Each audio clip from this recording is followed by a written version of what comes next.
నీళ్లు ఈశాన్యం ఈ వైపు వెళ్ళాలి. ఈశాన్యం ఈమ. వంటగది ఎటువైపు ఉండాలి? ఆగ్నేయం, అది అగ్ని వైపు ఉండాలి. రైట్. ఈ భోజనపు బల్ల ఏ వైపున ఉండాలో తెలుసా? పడమటి దిక్కున ఉండాలి. వాళ్ళ విశ్వాసం, వాళ్ళని మనం కించపరచాల్సిన అవసరం లేదు. వాళ్ళ నమ్మకం వాళ్ళది. క్రీస్తులోకి వచ్చిన తర్వాత క్రైస్తవుడికి వాస్తు లేదు. ఒక ఆయన ఏమన్నాడు తెలుసా?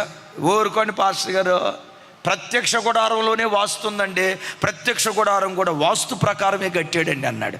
కొసమెరిపి ఇంకొక మాట కూడా ఏమన్నాడు తెలుసా?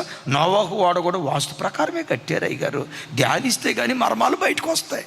నేను ఒక మాట అడుగుతాను, బలిపీఠం ప్రత్యక్ష గుడారంలో ఎక్కడుంది? ఆగ్నేయ దిక్కులో ఉందా? ఈశాన్యపు దిక్కులో ఉందా? ఇటు నీళ్లు ప్రవహించాలంటే అక్కడ పెట్టాడు దేవుడు బలిపీఠం. వాస్తుంది అక్కడ లేదు. గంగాళం ఎక్కడ ఉండాలి లెక్కన? ఇంకొక మాట, ప్రత్యక్ష గుడారంలో డైనింగ్ టేబుల్ ఉందా లేదా?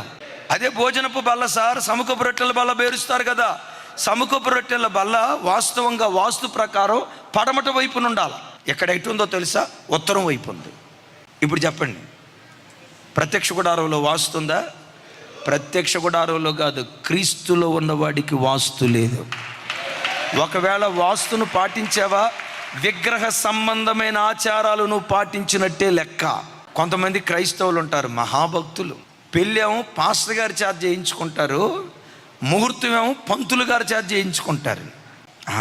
నేను ఇల్లు కొన్నప్పటి నుంచి కలిసి రాలేదంటే అప్పుడే ఆయన చెప్పాడు, వాస్తు బాగాలేదు సార్, మూలపూట వీధి పూట. వీధి పూట ఉందని అప్పుడే చెప్పారు సార్, అందుకనే నాకు ఈ నష్టం కలిగింది. అరే అప్పుడు చెప్పినప్పుడు నేను వెనకపోతేనే వీధి పోటు అన్నాడు. ఇదిగో ఇప్పుడు ఈ పోటు వచ్చింది. క్రైస్తవుడి జీవితంలో వీధి పోటు లేదు, వెన్నుపోటు లేదు. ఎప్పుడైనా 6వ నెల 6వ రోజు అన్నప్రాసనం చేయాలంట. ఆడేమో 666, ఈడేమో 66. మీరు ఎక్కడైనా చూడండి, చర్చిలో వాస్తు లేదు. బాత్రూమ్ ఎక్కడుంది? అక్కడ ఉంది. నీళ్ళు ఎక్కడున్నాయి? నీళ్ళు ఎక్కడ ఉండాలి? మీకు తెలియకపోతే సేవకురాలను వచ్చి అడగండి. ఆడపిల్ల జీవితంలో జరగాల్సిన కార్యక్రమం జరిగింది, ఏం చేయాలన్నయ్య? సాపేసి 7 రోజులు కూర్చోబెట్టాలి. ఎందుకు కూర్చోబెట్టాలి? అడగండి. అమ్మాయి గర్భవతి 7వ నెలలో ఏం చేస్తారు? చేయండి. క్రీస్తులో ఉన్నవాడికి వాస్తు లేదు. నేను ఒక్కటి చెప్తా, యేసయ్య నీతో ఉంటే ప్రతిరోజు నీకు పండగే, ప్రతిరోజు నీకు మంచి రోజే. యేసయ్యను కలిగి యేసయ్యతో కలిసి నువ్వు నడుచుకుంటూ వెళ్ళు. ఎడారిలో అడుగుపెట్టిన ఎడారి ఏదేనైపోతుంది అంతే. ఆమేన్.